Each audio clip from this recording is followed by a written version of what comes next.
You are listening to the Bring Joy Forward podcast. Conversations to explore, heal, and grow.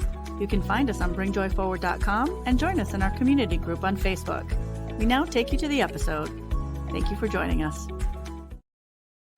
Hi, welcome to the Bring Joy Forward podcast. I am Ramona Crabtree-Falkner with Authentic Life Journey, and I am joined today by Stacy Piccolo with Mind Movement Coaching. Hello, how are you? Good. So happy to be here. We are excited to talk about this subject of embracing being self-full. Yes.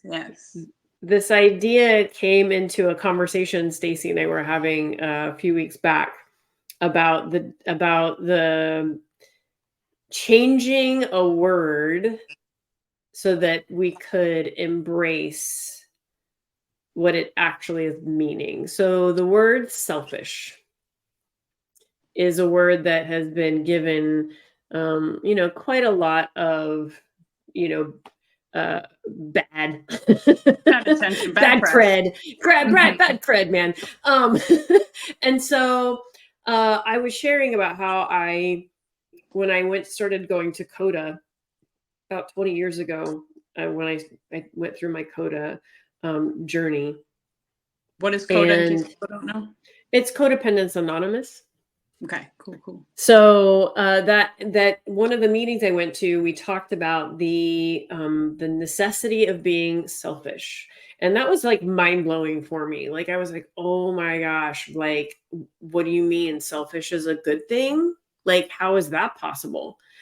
And when I started to embrace that concept and really sit with it, I realized what it actually was saying is you have to take care of yourself first.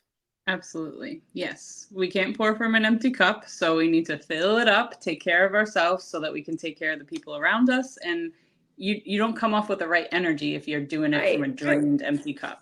Yeah. Well, and I'm going to take you one step further on that one. Okay. So a friend of mine gave me this image that has been seared in my brain. So again, step one was acknowledging selfish is not a bad thing. Step two was this concept of filling your cup. It's actually overfilling your cup. Awesome. So it's a mug and a saucer. And so when your cup is overfilling, then you're pouring from the saucer. I like that idea. That sounds great. So this is that sacral chakra archetypal energies that we're talking about here. So in the sacral chakra archetypes, we have the lower archetype is the martyr, and the martyr's like, I have to do for thus and so, and this and that, and I can't do because I need to do for thus and so. Instead, on the other side of that, you have the empress who lounges and is fed grapes and is carried around on her throne, like however you see the empress. So obviously we want to embrace that concept of embodying our empress so that she is nurtured and cared for and loved and recognizing that we do that for ourselves. Yes, and that we don't need someone else. Right. That then leads to being self-full. So changing the word selfish to self-full means I overfill my cup with care so I can be of support and service to others. Yes, I love that. I love that so much. And imagine the amount of self-love that you have, that you would just take such careful and attentive care of yourself, that you would be flowing over a cup onto a saucer so that you could give people some of that and you can maintain this full, elevated, vibrant state, like so that you can do the best work that you can with yourself, your family, your community, whatever. I mean, so cool. Right. What a great concept. And then like, imagine then how you would feel. So again, sacral chakra energy is all about joy. It's our joy center. It's our pleasure center. It's where we are sensual and embracing all of the things in our life that bring us happiness and joy. Absolutely. So if we were to define self-full, how would you define that, Stacy?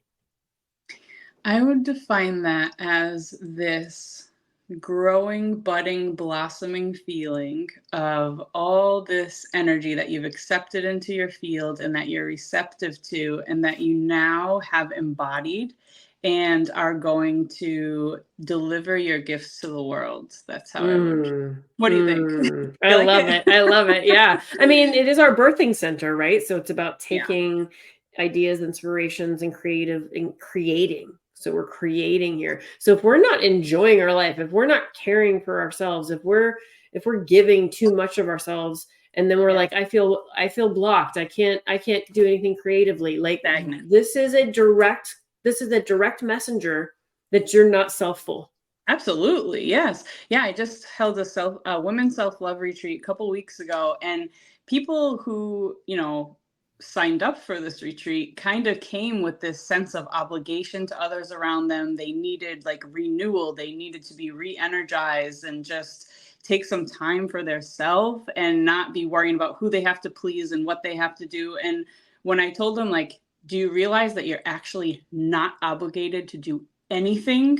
They're like, oh, like, you don't have to do anything you don't want to. It's just, how can you set boundaries around it? How can you take care of yourself? What do you need? Like, and also this idea that we are, by being self-full, we're actually taking care of ourselves very deeply, to the point we're taking care of our nervous systems. Like, our nervous systems can get overwhelmed often. Like, you're always at a different point with your energy and your nervous system of like, how much can you take in? How much can you give out? Like, you have to really be aware of that and make sure you're taking care of your nervous system. It's not even like, oh, I have to take care of myself. Like, your nervous system needs you. Like, don't abandon it. There's so many things you can do to soften the blow of your environment on the inside of your body, Absolutely. Absolutely. And so at the end of the day, the act of being self-full. So if you have a negative connotation with the word selfish, this is our gift for you today. Yes. Erase. Shift it to self-full. Yes. Flip the script, baby. Flip it. Because at the end of the day, if you don't take care of you and something happens to you and you end up in the hospital, unwell, some form of dis-ease manifest, guess what? All those things that you feel responsible for, they're going to have to get taken care of by somebody else. Exactly. It doesn't matter. They have to. So if you want to be of service, and I'm using that word very intentionally. This is a flip of language I had several years ago. Instead of thank you for allowing me the gift to serve you, I shifted it to thank you for the gift of being of service. I like it's that. It's an active choice to be of service for me. I choose to show up with my clients. I choose to show up with my students.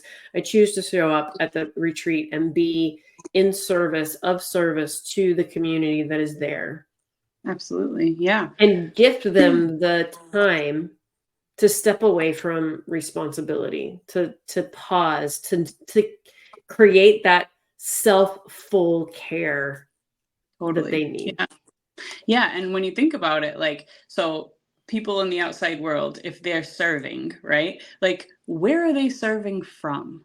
Are they serving from their ego mind, or are they serving from consciousness? Like, what's going on there? Because you can't be of service if you're serving from your ego mind. That's serving, right? So just like you were saying, you have to really understand where you're at to see how you can show up in the world. And you can't do that if you're not being self-full. Right. Like, you can't do it. You're accidentally serving from your ego. And that's why, I don't know if this may come as a shock to some people, but I've heard different psychologists say that people who are people pleasers are actually selfish, because they're doing it for what they want and they're serving from their ego. So that, my friends, is a little problem. And it's okay. It's totally okay. I'm not judging you because I also understand myself. But just be aware of that. Like, why are you doing the things you're doing? Are you expecting a thank you? Are you expecting to be praised? What are you expecting out of it? And if you're expecting nothing, great, you're of service, right? Yeah. But if you're expecting something, then you're serving probably not from the right place. Absolutely. Absolutely. So the opportunity here is for you to take a step back and observe, is your martyr showing up? Is your empress showing up? Are you enjoying your life, or are you doing things out of expectation or obligation? Absolutely. I love these questions. These are perfect. And what are you doing to take care of you today? How can you move into a place where your cup is overflowing and you have an excess to give? Right. And like when your cup is overflowing, the coolest people are going to be attracted to you in a good way, and their cups may be also overflowing, and they can like respond to your energy and like enjoy. Like you can have a nice trade of energy, not like you're like, you know, so drained, but you're trying to, and they don't give anything back. And then you're mad at that. Like, you know, it's just such a much more beautiful exchange of energies. Yes, absolutely. Absolutely. So we hope that you found some inspiration here today, and totally. You can take a moment to, you know, just observe those questions, observe how they impact your life and how you can apply them to be living more self-full. Oh, sorry. No, yeah, go ahead. Yes, and you might have to apply some boundaries to be self-full because you want to be protective of your energy. And we can always discuss boundaries with you another time. But I think that's all we have for today. Ramona, thank you so much for being here with me to tell these beautiful people about being self-full. And don't forget to like, subscribe to our video, to our channel, and also join us in the Bring Joy Forward community on Facebook. It's a free group and we'd love to see you there. Yep. Until then, see you next time.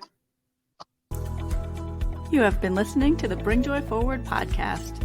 Conversations to explore, heal, and grow. You can find us at bringjoyforward.com, and we'd love to have you join us in our community Facebook group. Thank you for listening.